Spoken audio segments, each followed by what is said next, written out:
Good afternoon, everybody. I'll try to put 2 years of very hard work into exactly 15 minutes as from now.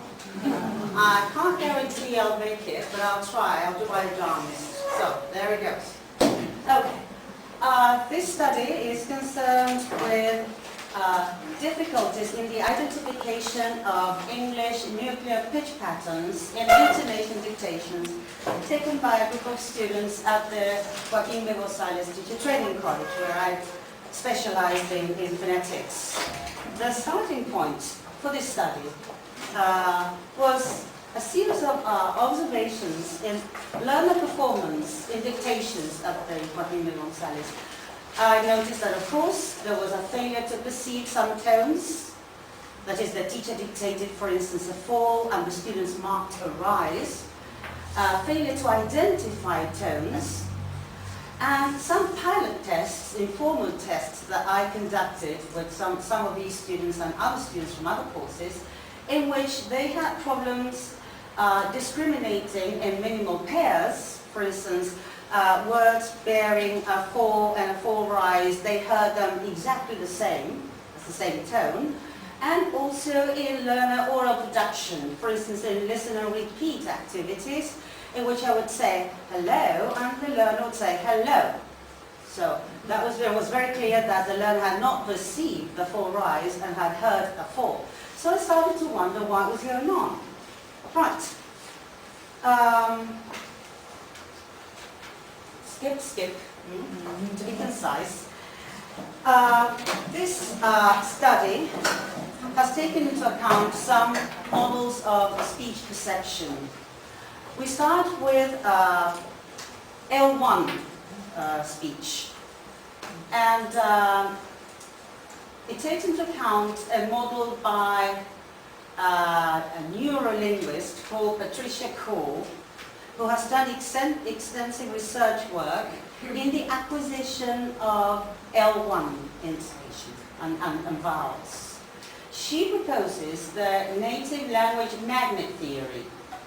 And those drawings that you see there are a metaphor for an effect that takes place during the first 6 months of life.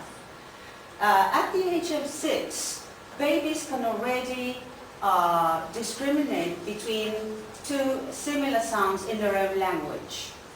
It seems that during those 6 months, the brain undergoes a very hard task of acquiring this skill to distinguish between acoustically similar sounds and taking into account what are known as exemplars.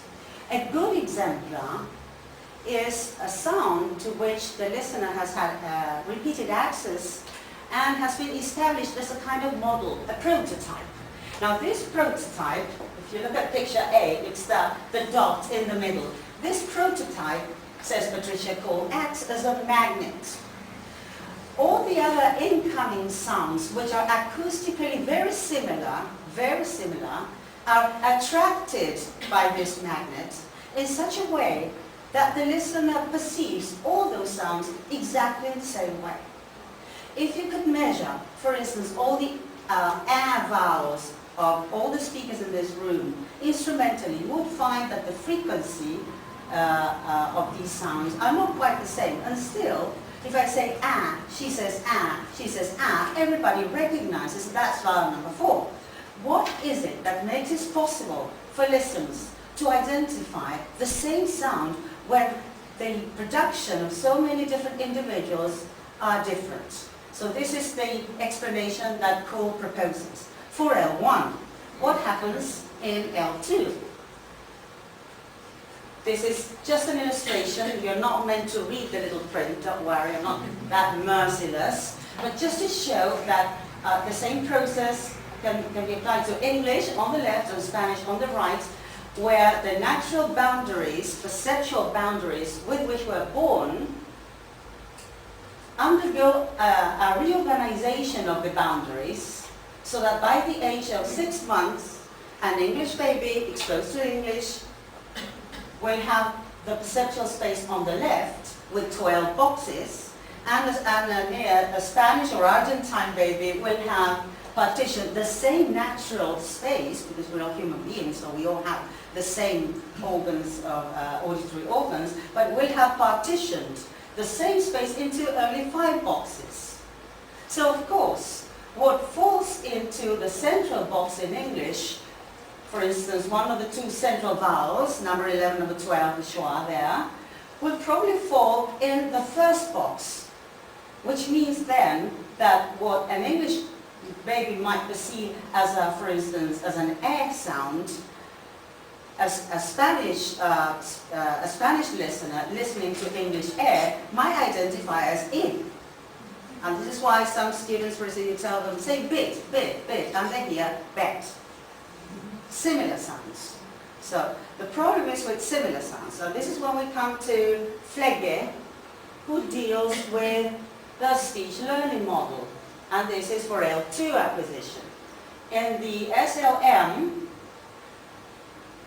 there is a process called perception equivalence. There is a difficulty in distinguishing L2 sounds from L1 sounds if these are similar. So the traditional, I don't understand it or I don't hear it because it's different and it doesn't exist in my language, that doesn't work here. Here the story is, I don't understand it because it's too similar to my language. Those L2 sounds with only slight differences from the L1 sounds are the most difficult to discriminate and to produce. The L2 sounds which are furthest from the L1, which have no equivalent in L1, are the easiest to learn, because they cannot be associated with any native language category. A new category will be formed for those sounds. So if the sound is very different from the ones we've got in Spanish, Flegge says, that should not be a major problem. The problem is, I repeat, the similar sounds.